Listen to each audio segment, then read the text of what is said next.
Have you ever shared exciting news with a friend? A promotion, a new relationship, a personal achievement, only to walk away feeling strangely deflated?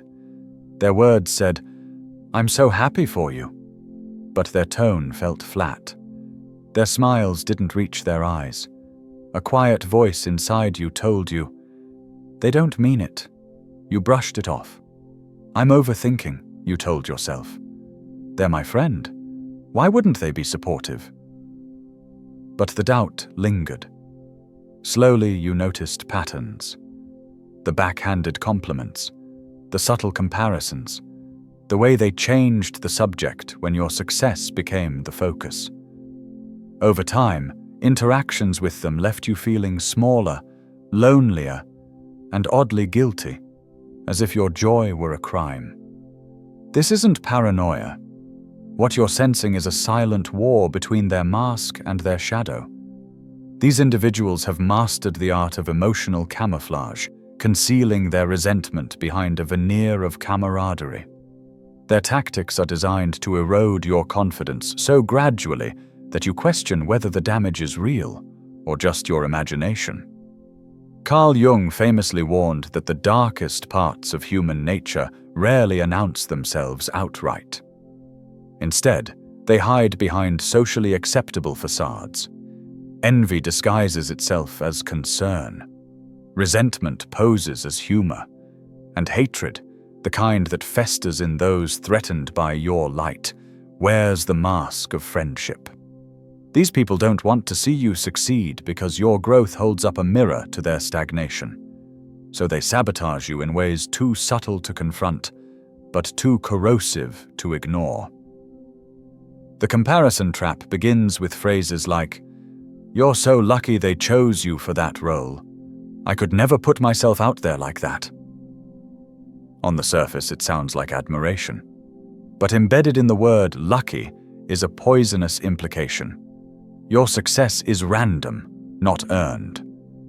By positioning themselves as too humble to seek similar opportunities, they imply superiority while framing your achievement as accidental. This isn't praise, it's a power play to keep you doubting your worth. The diminishing praise often follows milestones. "Congrats on the promotion. Now you can finally afford a better apartment. No more tiny studios, right?" Here, the celebration is laced with a reminder of what you lacked before. By fixating on your past struggles, they reframe your victory as mere compensation for previous inadequacies. The unspoken message? You're not truly evolving, just overcompensating. The false prophet disguises control as guidance.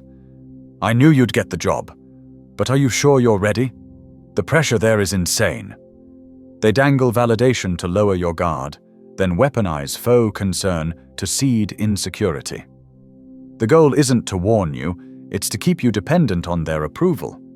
By alternating between encouragement and doubt, they position themselves as the gatekeeper of your confidence. These tactics aren't accidental. They're calculated to destabilize you while maintaining plausible deniability. If you call them out, you become the problem. "Can't you take a joke?" "I was just being honest." "You're so sensitive lately." Gaslighting you into distrusting your instincts is their ultimate goal, because if you question your reality, you'll cling to theirs, the narrative where they're the benevolent friend and you're the ungrateful drama queen. Here's the uncomfortable truth. These friends don't hate you. They hate what you represent, the unlived potential within themselves. Every time you take a risk, heal a wound, or break a toxic cycle, you disrupt their worldview. If you can change, what's stopping them from doing the hard work? Rather than face their own inertia, it's easier to drag you back into familiar dysfunction. Your growth becomes an indictment of their complacency, and they'll sabotage you not out of malice, but terror, the terror of confronting their own stagnation. This is Jung's shadow projection in action. Their unacknowledged shame, envy, and self-loathing are projected onto you. When they say, "You've changed," what they mean is, "You're making me confront how I've stayed the same." When they joke, "Don't get too famous now," They're confessing their fear of being left behind. Their words are less about you than about the parts of themselves they've buried alive. You've rationalized their behavior for years. They're going through a hard time. They don't realize what they're doing. Maybe I am being too sensitive. But your body keeps score. The exhaustion after every conversation, the pit in your stomach when their name pops up on your phone, the way you downplay your achievements to avoid their jokes. These aren't fleeting discomforts, they're somatic alarms. Your nervous system recognizes the danger long before your mind admits it. Chronic emotional draining isn't a minor annoyance, it's a survival threat. Research shows toxic relationships spike cortisol levels, weaken immunity, and rewire the brain's stress response. You're not imagining the fatigue, you're being poisoned. The real tragedy? You've become an accomplice in your own depletion, silencing your intuition to preserve a bond that feeds on your silence. Yet you stay. Why? Because on some level, their behavior feels familiar. If you grew up with caregivers who mixed love with criticism, or friends who bonded through shared insecurity, your nervous system conflates anxiety with connection. The chaos feels like passion. The intermittent validation hooks you like a drug. You've been trained to mistake crumbs for feasts. But there's a difference between history and destiny. Just because you tolerated this before doesn't mean you're doomed to repeat it. The first step to breaking the cycle isn't changing them. It's rewiring your tolerance for their games. You've felt the dissonance, the gap between their words and their energy. You've noticed the flicker of irritation when you share good news, the way they rush to humble you after a win. Yet you stay. You rationalize. You gaslight yourself. Why? The answer lies in what psychologists call emotional Stockholm syndrome, a subconscious loyalty to those who harm you, rooted in the twisted belief that their approval is survival. You've been conditioned to prioritize their comfort over your truth. But this isn't weakness. It's a survival mechanism gone rogue. Most tolerance for toxic friendships is forged in childhood. Conditional caregivers taught you love was transactional. Phrases like, "I love you when you're quiet, helpful, successful," wired your brain to equate worth with performance. You learned to shrink parts of yourself that provoked disapproval, becoming a chameleon to earn scraps of affection. Enmeshed relationships forced you into the role of emotional custodian. Your childhood job was to manage others' moods, soothing a parent's anger, diffusing a sibling's jealousy, absorbing a caregiver's pain. This trained you to see boundaries as betrayal. Now, when fake friends demand your energy, it feels familiar, even comforting. Their neediness mirrors the only love you've ever known. Emotional neglect left achievements weaponized or ignored. If your successes were met with silence or sabotage, don't get a big head, it's just a school play. You internalized a dangerous lesson. Joy invites punishment. Today, when these friends diminish your wins, it doesn't feel like abuse. It feels like home. Jung called this repetition compulsion, the unconscious drive to recreate old wounds in new relationships, hoping to fix the past. But here's the trap. You can't heal a childhood wound through someone who embodies that wound. A fake friend who envies your success can't give you the approval your parent withheld. They'll only deepen the scar. We cling to these relationships through hope trafficking, an addiction to the fantasy of who the person could be. Maybe if I'm kinder, they'll change, becomes a mantra to avoid grieving the relationship's reality. You pour empathy into their potential, mistaking their crumbs of decency for a future feast of reciprocity. If I explain myself better, they'll understand. Assumes your pain is a communication issue, not their refusal to care. You twist yourself into pretzels of clarity, believing your worth depends on their comprehension. Meanwhile, they weaponize your vulnerability, using your honesty as a blueprint for future manipulation. When they get through this rough patch, they'll finally support me. Ties your healing to their growth, a bargain that never pays out. Their rough patch is permanent. Your loyalty becomes the rug they wipe their boots on. This delusion lets you avoid the grief of admitting someone you cherishes control more than connection. As Jung warned, the most terrifying thing is to accept oneself completely. Accepting that this relationship is irreparably imbalanced forces you to confront two brutal truths. They won't change. You deserve better. For many, the second truth is scarier than the first. If this is hitting home for you, I'd really appreciate you taking a moment to hit the like button below and subscribe to the channel if you haven't already. Then relax. We're about to dig even deeper and expose all the fake friends you have had for ages. Beneath your tolerance lies a primal terror. If I set boundaries, I'll be abandoned. Fake friends exploit this expertly. The occasional "you're the only one who gets me" hooks you with false intimacy.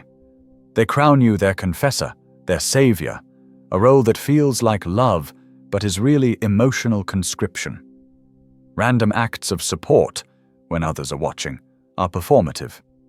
They praise you publicly to craft an image of allyship, ensuring witnesses will blame you if the friendship fails.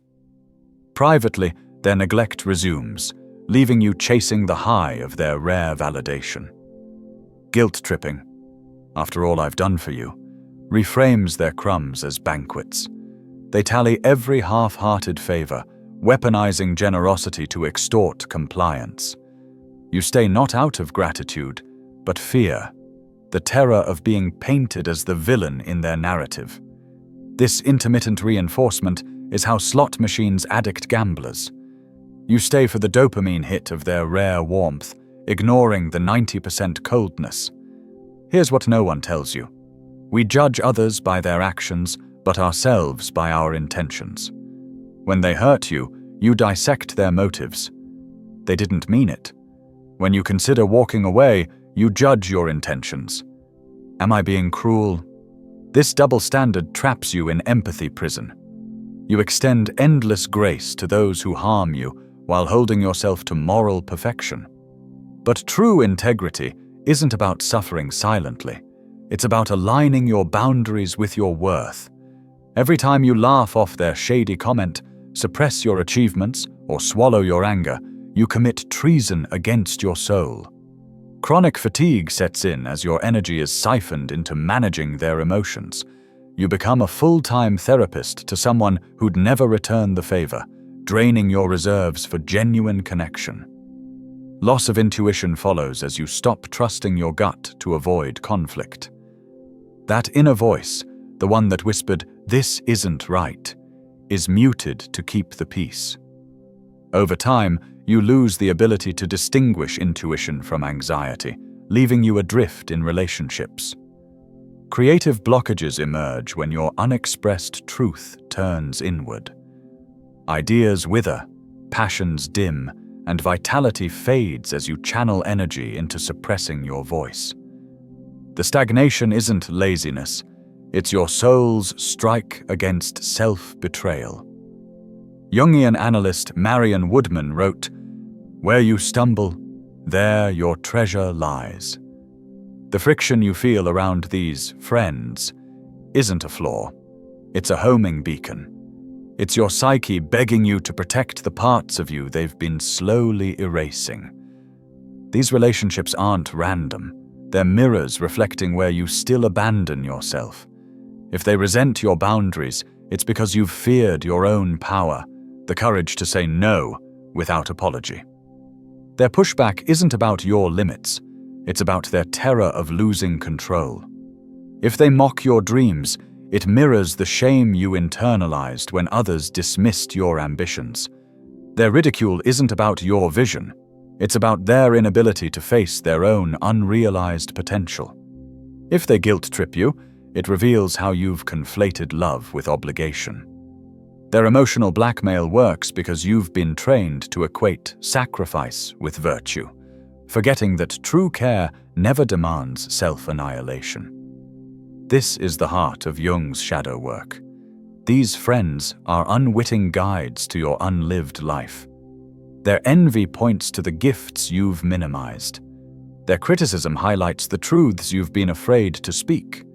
You now face a choice: continue the charade and lose yourself to earn their approval, which will never come, or walk away and grieve the illusion of the relationship to reclaim your soul.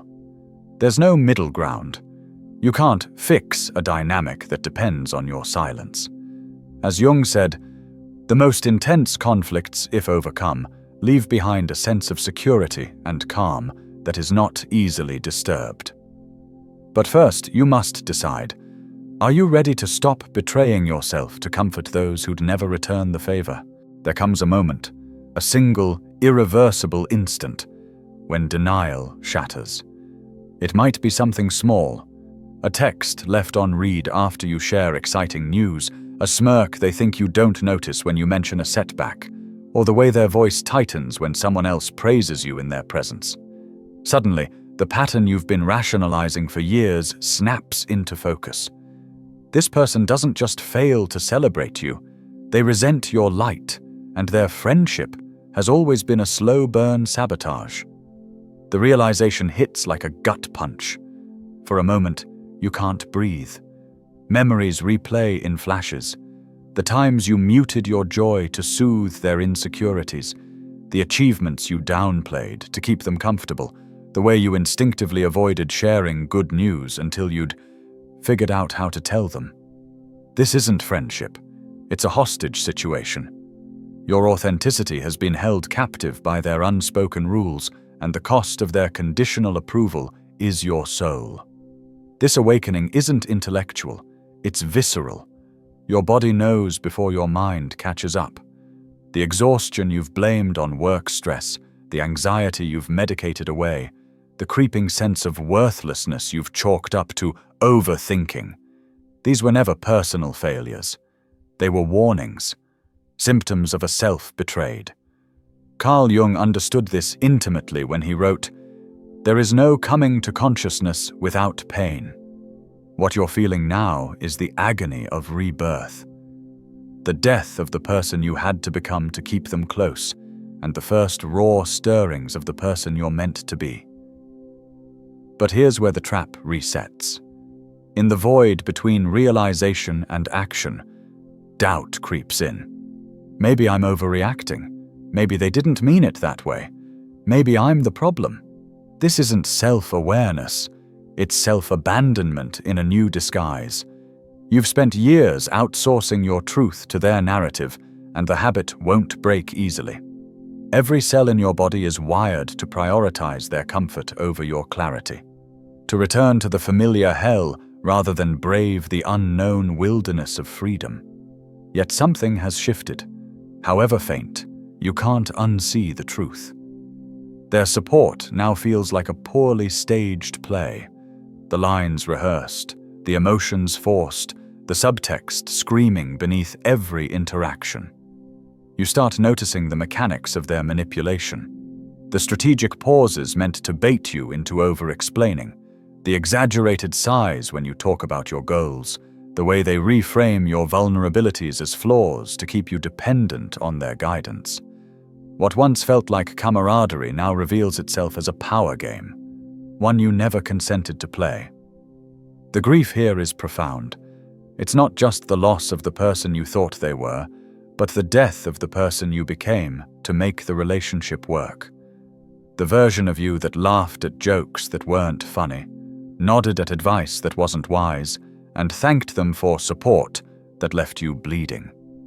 Letting go of this false self hurts like amputation. But as Jungian analyst James Hollis writes, "We are not here to fit in, be well-adjusted, or provide exemplar for others. We are here to be eccentric, different, perhaps strange." This pain isn't a sign you're wrong, it's proof you're finally right. Now comes the critical choice: retreat into the fog of denial, or step fully into the storm of your truth. Most falter here, clinging to the wreckage of the relationship because the horizon of a life without it seems too vast, too lonely. But this is where the work begins. Authentic connection with yourself and others isn't found in the shadow of someone who needs you small. It's forged in the crucible of your own wholeness. Every moment you spend negotiating with their limitations is a moment stolen from your becoming. The path forward isn't about confrontation or closure, it's about sovereignty. It's learning to hold your joy like a sacred flame, not to hide it from those who'd dampen it, but to let it burn so brightly that the wrong people recoil and the right ones lean in. This isn't selfishness, it's survival. And it starts with a single silent act of rebellion, choosing to believe yourself over their narrative. There is a threshold in every toxic relationship where endurance morphs into complicity.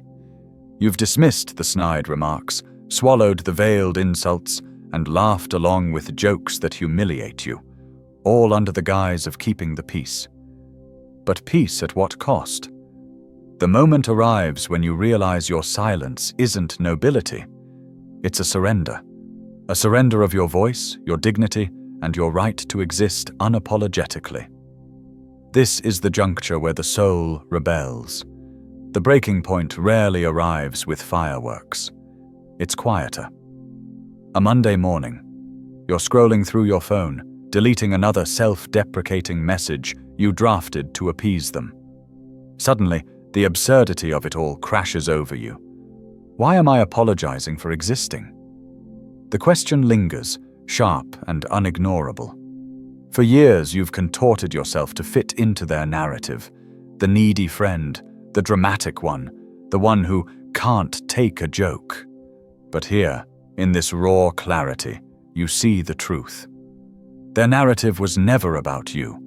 It was a script written to absolve them of accountability, to keep you playing a role that served their ego. This is where the fracture deepens. Once you see the machinery behind their behavior, the envy masquerading as concern, the control disguised as love, you can't unsee it. Interactions become unbearable. Their backhanded compliments now sound like nails on a chalkboard. Their innocent questions feel like interrogations. You start to notice how every conversation orbits their needs, their dramas, their perpetual victimhood. Your achievements are met with silence or sabotage. Your struggles are minimized or weaponized. The relationship, you realize, isn't a bond. It's a one-way transfusion. They take your energy, your empathy, your light, and leave you with hollow validation that evaporates by morning. The physical toll becomes undeniable. Your shoulders tense when their name flashes on your screen. Migraines bloom after hours of decoding their subtext. Sleep eludes you as your mind replays their latest dig, dissecting it for hidden meanings. Science confirms what your body already knows. Chronic emotional stress triggers inflammation, weakens immunity, and rewires neural pathways. You're not imagining the fatigue. You're living in a state of siege, your nervous system trapped in fight or flight, perpetually braced for the next subtle blow. Yet walking away feels impossible. Not because you still believe in the relationship, but because leaving forces you to confront a terrifying void. Who are you without their drama? Without the adrenaline of their approval and withdrawal? Without the familiar ache of being misunderstood? This fear isn't trivial. It's rooted in what Jung called the collective shadow, the societal conditioning that equates suffering with virtue and self-preservation with selfishness. We're taught to valorize martyrdom, to conflate endurance with strength. But Jung warned, the most terrifying thing is to accept oneself completely. Accepting that you've outgrown this dynamic means facing the parts of yourself you've buried to maintain it. Your hunger for authentic connection, your refusal to settle, your unapologetic worth. Here's what they don't tell you. Cutting ties with a fake friend isn't an act of rage. It's an act of grief. You're not mourning them. You're mourning the person you had to become to keep them in your life. The version of you that laughed too loud at their cruel jokes, that nodded along when they belittled your dreams, that carved pieces off your soul to fit into their narrow world. Letting that persona die hurts. It feels like losing a limb, because in many ways you are. That false self was a survival mechanism, a suit of armor forged in the fires of their judgment. Removing it leaves you raw, exposed, but finally real. The crossroads is brutal in its simplicity. Stay and continue betraying yourself, or leave and face the terrifying freedom of autonomy. Most choose the former, not out of cowardice, but because the brain prefers known hells to unknown heavens. But for those who choose the latter, a profound alchemy begins. As you step back, their power dims. Their gossip can't reach you. Their guilt trips lose traction. Their once deafening voice shrinks to a whisper, then to silence. In that silence, something dormant awakens. Your intuition. The part of you that always knew but was too afraid to act. This is where the real work begins, not in fighting them, but in reclaiming what you surrendered. Your time, your energy, your narrative. Jungian psychology teaches that true liberation comes not from slaying external dragons, but from integrating our own shadows. Every moment you spent managing their emotions was a moment stolen from your own growth. Now you must ask, what parts of myself have I abandoned to keep this person comfortable? What passions did I mute? What truths did I swallow? The answers will terrify you. They will also set you free. The aftermath of cutting ties with a false friend is not a clean break. It's a seismic shift. At first, the silence is deafening. You'll catch yourself reaching for your phone to share a win, only to remember they're no longer your confidant. You'll scroll through old photos, their face now a Rorschach test of nostalgia and nausea. Memories once tinged with warmth now burn like acid. This is the liminal space, the purgatory between who you were and who you're becoming, and it will test every fiber of your resolve. But in this void, a miracle unfolds. Slowly, almost imperceptibly, your energy returns. Mornings feel lighter, decisions come easier, colors seem brighter. It's as if you've been living in a room with boarded-up windows and finally tore the planks away. The light flooding in isn't just metaphorical. Neuroscience confirms that toxic relationships suppress dopamine and oxytocin production. When you remove the source of chronic stress, your brain chemistry begins to heal. Joy stops feeling like a guilty secret. Ambition sheds its shame. You start to recognize yourself in the mirror again, not the hollowed-out people-pleaser, but the unapologetic soul you were before the world told you to make yourself small. This rebirth is not passive. It demands ruthless introspection. Jungian psychology teaches that every relationship is a mirror, and the most toxic ones reflect the parts of ourselves we've disowned. That friend who mocked your vulnerability? They exposed your own contempt for weakness. The one who gaslit your intuition? They revealed how little you trusted yourself. The colleague who stole credit for your ideas? They mirrored your fear of claiming your power. This isn't about blaming yourself. It's about reclaiming sovereignty. Every irritation, every wound, every moment of dissonance was a breadcrumb trail leading you back to your abandoned self. The work now is to rewrite the narratives they helped you internalize. When shame whispers, "You're too much," you counter, "I'm exactly what life requires." When fear hisses, "You'll die alone," you reply, "I'd rather be whole than worshipped." This is shadow work in action, not some abstract spiritual concept, but the daily practice of choosing self-honor over self-betrayal. You begin to set boundaries not as walls, but as bridges. Bridges that only those willing to respect your worth can cross. Society will call you selfish. Family may accuse you of betrayal. Mutual friends might label you dramatic. These projections reveal more about the collective fear of authenticity than your worth. A culture addicted to surface harmony will always villainize those who prioritize depth. But as Jung observed, the privilege of a lifetime is to become who you truly are. This path isn't about rebellion, it's about returning. Returning to the child who knew their worth before learning to negotiate it away. Returning to the truth that love shouldn't cost you your soul. The most surprising part? As you shed the weight of performative relationships, you magnetize connections that feel like homecomings. The coworker who celebrates your promotion without caveats. The cousin who listens without weaponizing your vulnerabilities. The new friend whose silence feels as nourishing as their speech. These bonds don't demand your diminishment. They thrive on mutual expansion. You realize healthy love isn't a fire you tend to keep others warm. It's a sunrise that illuminates without burning.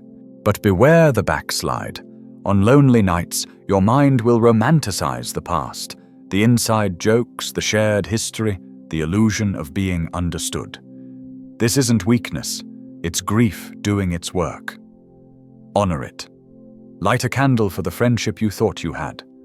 Write letters you'll never send. Scream into pillows. Then remember, nostalgia for poison is still a death wish. The person you miss never existed. They were a hologram projected by your hope. The ultimate test comes when they reappear, and they will.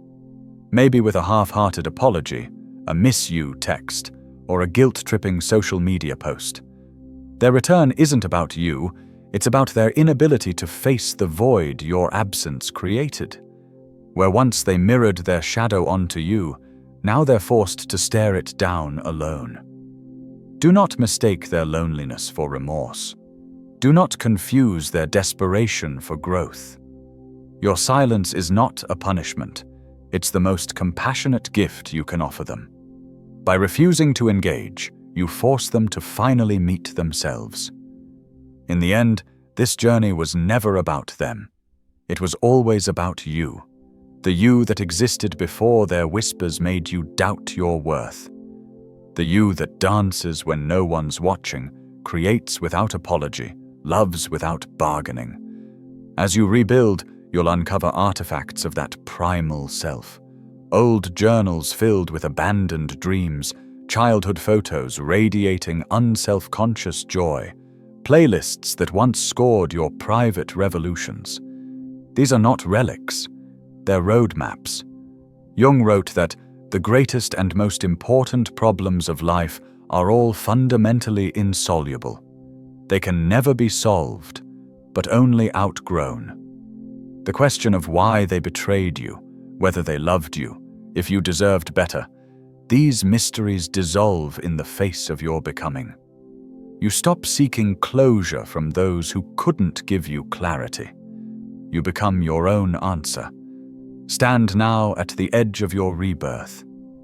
The scars are still tender, yes, but in their ache lies your power.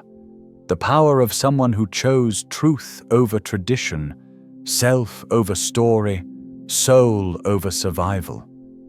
The road ahead isn't easy, but it's yours. Walk it unashamed. Speak your hunger. Claim your light. And when you meet others still trapped in their own shadows, offer not answers, but reflection. I see you. I was you. Look how far I've come. For in the end, your liberation isn't just personal. It's a radical act of hope. Proof that no cage is permanent. That even the deepest wounds can birth wings. That sometimes the bravest thing you can do is walk away and let your absence speak louder than your silence ever did. If this resonated, I want you to do two things. First, Drop a comment below sharing one moment you sensed that a friend wasn't really one, but for some reason brushed it aside. Your story could be someone else's lifeline. Second, like the video, subscribe, and hit the notification icon to get notified when we post the next video. Thank you for watching.